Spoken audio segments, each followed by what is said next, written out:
This channel does not promote any violent, harmful, or illegal activities. All content provided by this channel is meant for an educational purpose only.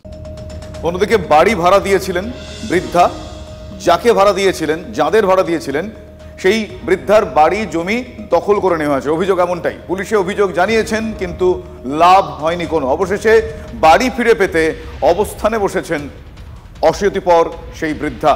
তিনি অবস্থানে এখন Uttarbanga medical কলেজের সামনে 3 কাঠা জমির ওপর বাড়ি বৃদ্ধা যুথিকা বিশ্বাসের। ভাড়াটিয়া মুক্তি সাহাকে বাড়ি ছেড়ে দিতে বললেও বাড়ি ছাড়ছেন না বলে অভিযোগ। স্থানীয় এক তৃণমূল নেত্রীর মাথায় হাতে ভাড়াটিয়ার এত বাড়বাড়ন্ত বলে তার দাবি। তিনি অভিযোগ করছেন মাটিগাড়া থানায় অভিযোগ নেয়নি বলে দাবি করছেন বৃদ্ধার ছেলে। এদিন ভাড়াটিয়া মুক্তি সাহার দেখা পাওয়া যায়নি। চাপে পড়ে দ্রুত বাড়ি ছাড়বেন বলে জানিয়েছেন ভাড়াটিয়ার স্ত্রী। এই মুহূর্তে অবস্থানে বসেছেন ওই বৃদ্ধা। ধন্যায় ভাড়া উঠে না, ওই জন্যই আছি। আজ কয়েক বছর হলো, 4-5 বছর হলো ভাড়া উঠতেছে না, বাড়িটা দখল হয়ে যাচ্ছে। ওর দিদি ওখানে আছে, উনি তৃণমূলের নেত্রী। পুলিশের কাছে গেছিলেন? হ্যাঁ, পুলিশের কাছে গেছি। পুলিশ কি বলছে? এফআইআর নিয়েছে? এফআইআর নেয় নাই পুলিশ।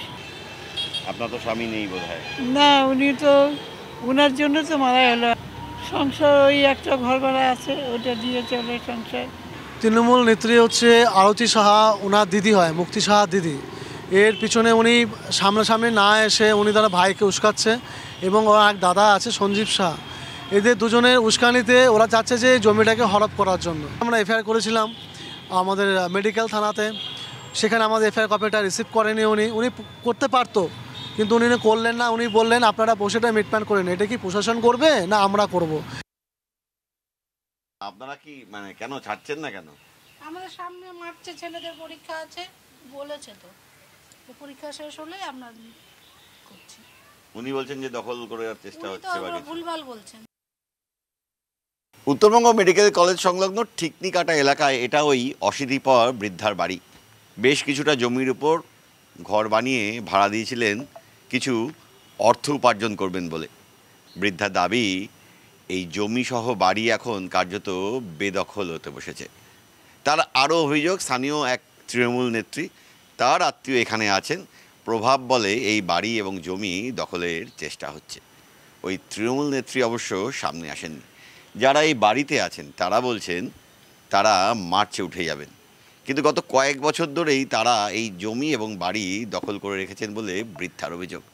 এ নিয়ে বিভিন্ন সময়ে আলাপ আলোচনা ফলপ্রসূ না হয় পুলিশের কাছে গেছিলেন বৃদ্ধা, কিন্তু পুলিশও তাদের ফিরিয়ে দিয়েছে।